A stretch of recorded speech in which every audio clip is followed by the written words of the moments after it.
Hi, I'm Tim. Welcome to our channel, and thanks for logging on. If you enjoy these videos, do me a favor and subscribe to our YouTube channel right here at Watchbox Reviews. I would really appreciate it, and I promise to update daily.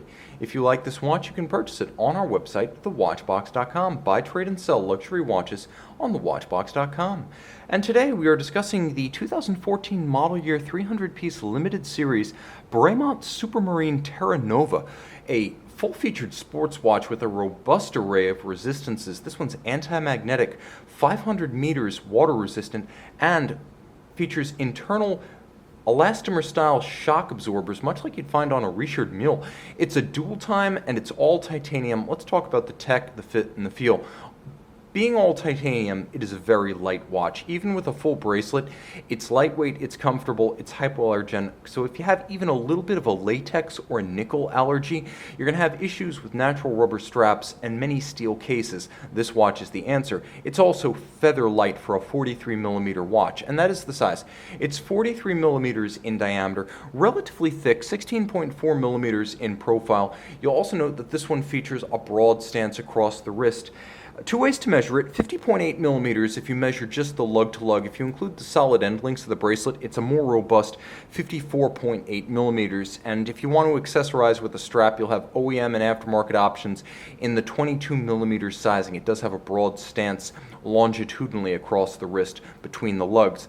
The clasp is wonderfully secure with twin trigger release. It's also meaty. Like the rest of the bracelet in the case, it's of titanium. The swing arm is large and machined, so this one's sturdy on the wrist, and it features trigger release, so no accidental opening. It doesn't have a clamshell, it's not friction fit. This is how a sports watch clasp is supposed to be made. Now you'll note that the titanium links are screw fixed, so there's no reason why you need to have pins and sleeves on a titanium bracelet. That's my one gripe with Grand Seiko, and I feel like Bremont is showing the way with an accessibly priced titanium bracelet that features sizing screws, the right way to make a bracelet. You'll also note that underneath, the shaping of the links is intelligent. Channeling between the links, there's a little bit of a scalloped profile between each to avoid pinching skin, pulling hair, or trapping heat, sweat, and grit on the wrist. Externally, it's no nonsense. There is a, let's give ourselves a bit more light, there is a satin finish about most of the timepiece, with the exception of the polished bevels of the case. So for the most part, it's an anti-glare finish with a few polished highlights just to break up the mass of the metal. As you can see, the case band features a helium escape valve. It does have a saturation dive capability, and thus you have a 2 to 3 bar activation threshold. That's 2 to 3 bar internal pressure for the helium escape valve. Saturation divers, you'll use that. Everyone else, conversation starter. Triptych case construction. Bremont's always prided itself in the fact that it physically separates the form of its lugs from the mid case. So you have that mid case that holds the movement as well as the dial, and then the lugs are broken out separately. So even though this is a huge watch, it does wear well on a smaller wrist. The triptych describing the three principal parts of the case, which you can see in profile. Now there's also a DLC coating on the flank, which is wonderfully hard and longitudinally striated in black, helps to break up the physical mass of the watch when viewed in profile. The bezel is a beautiful piece, and I should mention it is a compass rose bezel, so you have north, east, south, and west, and this watch, or I should say a prototype of this watch, was in fact used by Ben Saunders during a nearly 1,800-mile trek to the South Pole. So you can use the compass rose bezel as well as the hour hand and a little bit of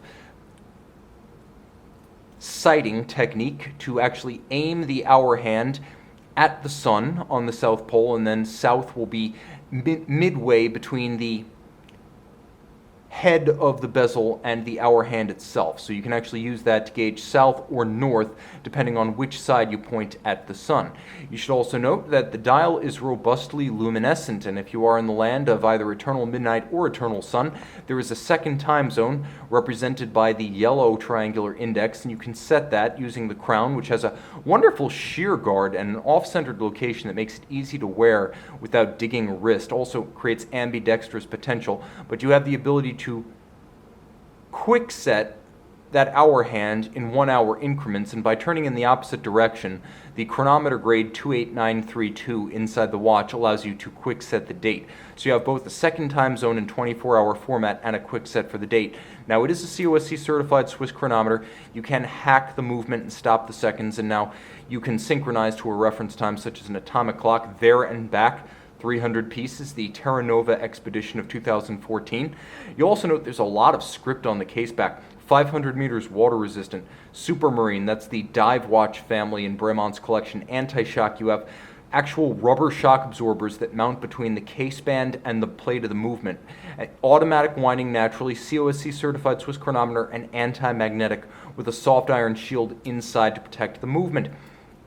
It is a British-made watch. It is assembled in London, but the movement is chronometer certified in Switzerland before final adjustment and installation in England. You'll note there's a geosphere at the center of the dial, as well as a sort of vintage piano key railroad track for more accurately reading the center seconds. You will note that the watch fully loomed, so you have local hours, 24 hours, minutes, as well as seconds with a red lollipop luminescent. The timepiece is wonderfully no-nonsense, and just as the case is mostly of a matte finish, so too is the dial. The timepiece is relatively simple, with a tough and accurate Swiss movement on the inside and a tough and original British case, dial, and ergonomic arrangement on the outside. You can see this full-featured 300-piece limited edition ultimate expedition watch that is based on the Supermarine Endurance family, and make it yours on the watch box. And I am back with the Supermarine Terra Nova. As you can see, because the bezel, like a Blancpain 50 Fathoms, is sapphire capped, the Luminova can be laid over the entirety of the bezel so that none of it will chip off, as the sapphire creates a rich, lustrous, and deep appearance by day and allows full luminescence by night. You can see and you can purchase this Supermarine Terra Nova from Bremont on the watch box.